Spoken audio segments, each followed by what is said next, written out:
ഷാഫി പറമ്പിലിനെ മർദ്ദിച്ചു എന്ന ആരോപണത്തിൽ മലക്കം പറഞ്ഞ പോലീസ്. വിഷയത്തിൽ പ്രതികരണവുമായി Vadakara rural S P K E. Baiju രംഗത്തെത്തി. തങ്ങളുടെ കൂട്ടത്തിലുള്ള ചിലർ മനഃപൂർവ്വം പ്രശ്നമുണ്ടാക്കാൻ ശ്രമിച്ചുവെന്നാണ് എസ് പിയുടെ വാക്കുകൾ.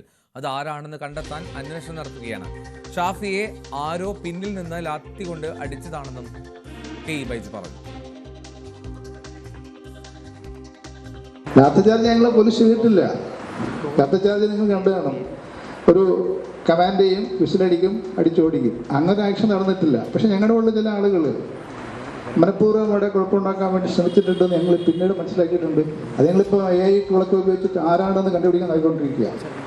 ഞങ്ങളുടെ അല്ലെങ്കിൽ നിങ്ങളുടെ എൻ്റെ അല്ല, ഞങ്ങളുടെ എല്ലാവരുടെയും MP-നെ കൂടെ നിന്ന് പോലീസുകാർ പുറകിൽ നിന്ന് ലാത്തിക്കൊണ്ടിങ്ങനെ കിട്ടുന്നൊരു ഉണ്ട്. അതിനു മുമ്പ് ഞങ്ങൾ എല്ലാ വിഷൻസ് നോക്കിയിട്ട് ഞാൻ പറഞ്ഞില്ല, ലാത്തിചാർജ് ഞങ്ങൾ ചെയ്തിട്ടില്ല. ഇപ്പോഴും ലാത്തിചാർജ് ചെയ്തിട്ടില്ല. അത് നമ്മൾ ലാത്തിചാർജിൻ്റെ ഒരു ഡ്രിൽ മൊമെന്റ് ചെയ്തിട്ടില്ല. അത് സൂചിപ്പിക്കാൻ പറഞ്ഞതേ ഉള്ളൂ.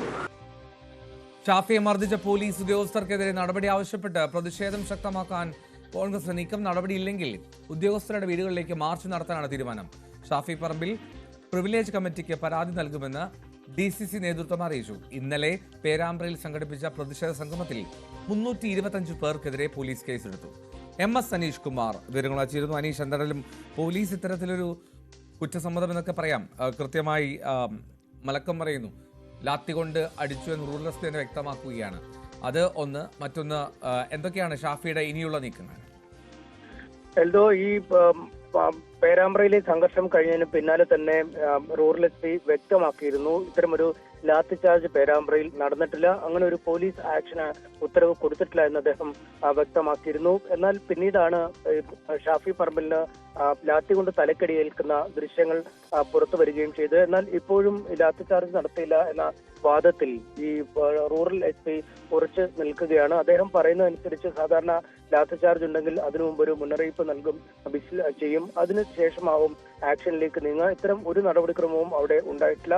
തങ്ങളുടെ കൂടെ ഉണ്ടായിരുന്നവരിൽ തന്നെ ചില പോലീസുകാരാണ് ഇത്തരമൊരു പ്രശ്നമുണ്ടാക്കുകയും MP-യുടെ തലയ്ക്ക് അടിക്കുകയും ചെയ്തിരിക്കുന്നത്. അവരെ കണ്ടെത്താനുള്ള ശ്രമങ്ങൾ പുരോഗമിക്കുകയാണ് എന്നും വ്യക്തമാക്കുന്നു. നേരത്തെ തന്നെ വലിയ വിവാദമായി മാറിയിരുന്നു. കാരണം പോലീസ് ലാത്തിചാർജ് നടത്തിയില്ല എന്ന് ആവർത്തിച്ച് വ്യക്തമാക്കുമ്പോഴും ദൃശ്യങ്ങൾ തെളിവായി പുറത്തു വരികയായിരുന്നു.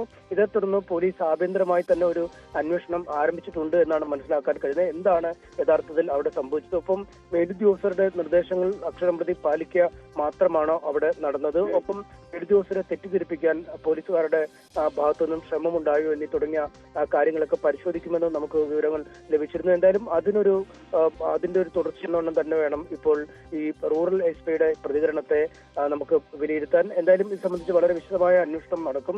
നേരത്തെ ജില്ലാ കോൺഗ്രസ് നേതൃത്വം DGP-ക്ക് സംബന്ധിച്ച് പരാതി കൊടുത്തിരുന്നു. MP-യെ തിരിച്ചറിയില്ല എന്ന് പറയുന്നത് വിശ്വസിക്കാൻ കഴിയില്ല, അതുകൊണ്ട് മനഃപൂർവ്വമുള്ള ഒരു ഗൂഢാലോചനയുടെ ഭാഗമായാണ് MP-ക്ക് മർദ്ദനമേറ്റത്. 2 DYSP-മാർക്കെതിരെ നടപടി ആവശ്യപ്പെട്ടും ഒപ്പം ഈ മർദ്ദിച്ച പോലീസുകാർക്കെതിരെയും നടപടി ആവശ്യപ്പെട്ടാണ് DGP-ക്ക് കത്ത് നൽകിയത്. ഇതിൽ ഈ വെളിച്ചം കുറഞ്ഞ ഒരു സ്ഥലത്ത് വെച്ചായിരുന്നു ഈ മർദ്ദനം എന്നുള്ളതുകൊണ്ട് തന്നെ കൃത്യമായി പോലീസുകാരെ തിരിച്ചറിയാൻ കഴിയുന്നുണ്ടായില്ല എന്നാണ് DCC നേതൃത്വം പറഞ്ഞത്. എന്തായാലും ഇക്കാര്യത്തിൽ പോലീസ് അന്വേഷണം കൂടി ആവുമ്പോൾ ആരാണ് കൃത്യമായി ഷാഫി ആക്രമിച്ചതെന്ന് വ്യക്തമാവും എന്ന് നമുക്ക് കരുതാം. എന്തായാലും ഈ വിഷയവുമായി ബന്ധപ്പെട്ട് പ്രിവിലേജ് കമ്മിറ്റിക്ക് ഷാഫി പറമ്പിൽ പരാതി നൽകാൻ ഒരുങ്ങുകയാണ്. കാരണം അദ്ദേഹം അവകാശങ്ങൾ ഉള്ള ഒരു പാർലമെന്റേറിയനാണ്. അപ്പോൾ പാർലമെന്റ് അംഗത്തിന് നേരെ നടപടി എടുക്കുമ്പോൾ അത് സ്പീക്കറുടെ അധികാര പരിധിയിൽ വരുന്ന കാര്യങ്ങൾ കൂടിയാണ്. അതുകൊണ്ട് ഇക്കാര്യത്തിൽ ഉടൻ തന്നെ പരാതി നൽകുമെന്ന് അറിയിച്ചിട്ടുണ്ട്. ഒരാഴ്ച അല്ലെങ്കിൽ 5 ദിവസം ഈ DGP-ക്ക് നൽകിയ പരാതിയിന്മേൽ പോലീസുകാർക്കെതിരെ എന്ത് നടപടി സ്വീകരിക്കും എന്നത് സംബന്ധിച്ചുള്ള ഒരു കാത്തിരിപ്പ് നടത്തും. ഈ 5 ദിവസം കൊണ്ട് നടപടി ഉണ്ടായില്ലെങ്കിൽ റൂറൽ SP-യുടെ വീടിന് മുമ്പിൽ ഉപരോധം നടത്തുമെന്നും മുന്നറിയിപ്പ് നൽകിയിട്ടുണ്ട്. ഒപ്പം ഈ കുറ്റക്കാരായി കണ്ടെത്തിയ പോലീസുകാരുടെ വീട്ടിലേക്ക്, ഉദ്യോഗസ്ഥരുടെ വീട്ടിലേക്ക് മാർച്ച് നടത്തുമെന്നും കോൺഗ്രസ് അറിയിച്ചിട്ടുണ്ട്. എൽദോ. ശരി അനീഷ്.